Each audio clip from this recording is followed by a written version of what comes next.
This is going to be a very personal and very deep episode because we're going to talk about death with Sierra. Sierra is a death doula. Death doulas assist people who are dying and their families, friends in the process. It's a very important topic, especially in our culture that tends to deny this moment, that it's really not comfortable talking about.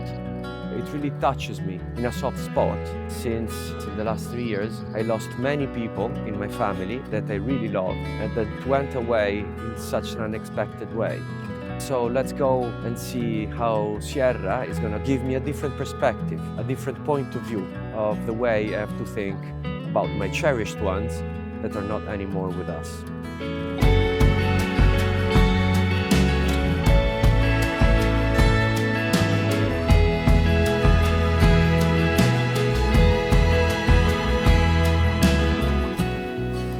Hola. Hola. Buen día. Ciao Sierra. Ciao. Nice meeting you. Ça va? Ça va bien? All good. See? Yes, Oh, good. thank you. Welcome to my home. Thank you. I understood that there's a lot more that I would have loved if someone explained before or prepared me before. And you do this, right? I do this. I have been doing this work for 30 years. I believe the most important part of this work is actually helping someone to die. And it takes a lot of courage, working against the resistance, because society wants us to be young forever.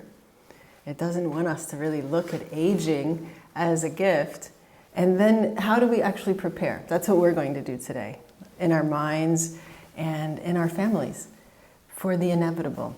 And so we'll do some meditation, we'll do some journaling and writing, and I want to take you through, if you're open to it, dying before you die. My hope today is that you really have that experience of letting go of old patterns. And so I will ask you to be vulnerable and look into your relationships in your life, because my goal is to also help you have deeper, more intimate relationships in your life. Because at the end, that's all we have, are really our relationships and how we've nurtured them or not.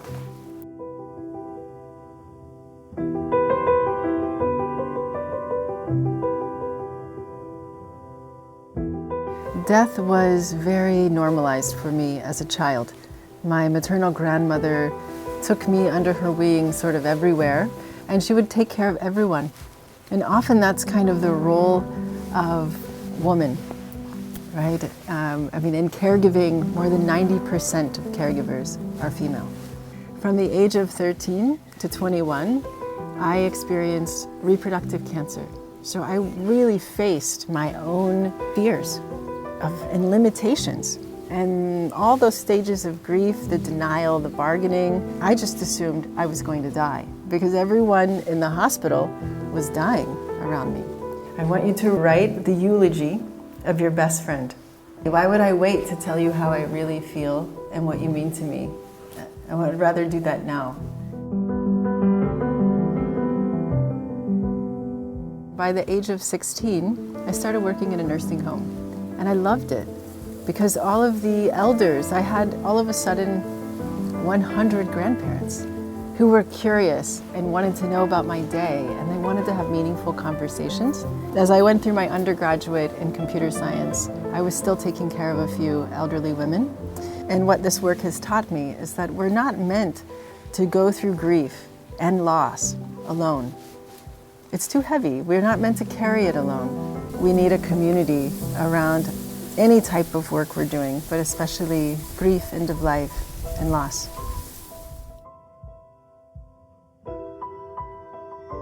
This is beyond, because it's clear light. You will experience it.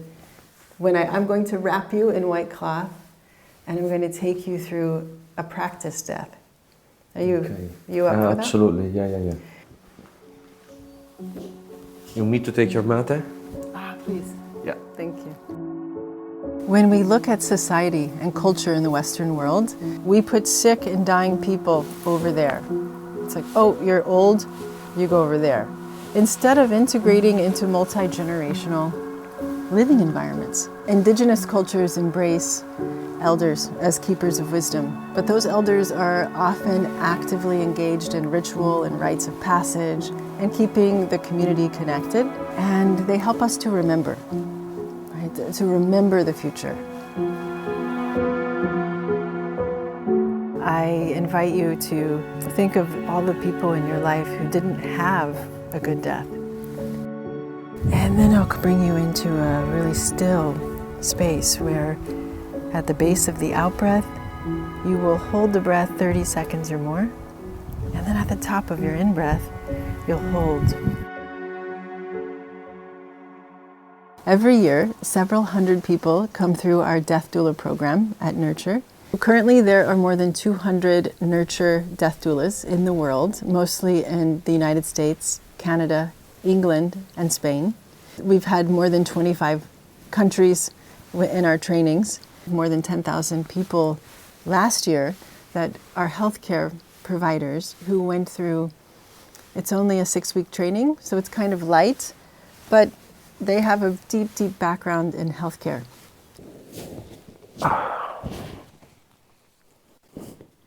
The very conscious feeling of letting go. I told them many things when they were in living in a body. So I've been very clear and open with them, with all of them.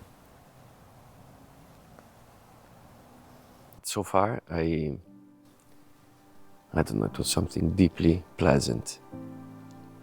Yeah, that's actually what death is.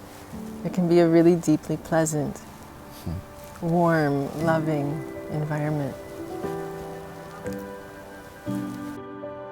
What I didn't expect and what really has kept me in Ibiza is how amazing the village is here. We have more than 40 volunteers in 1 year who have been trained here in Ibiza, and they really feel that sense of belonging that's often lost in that modern mindset of, oh, you're sick, you're dying over there. This is a great space, this island, for all of us to change that narrative in our own mind and in our lives.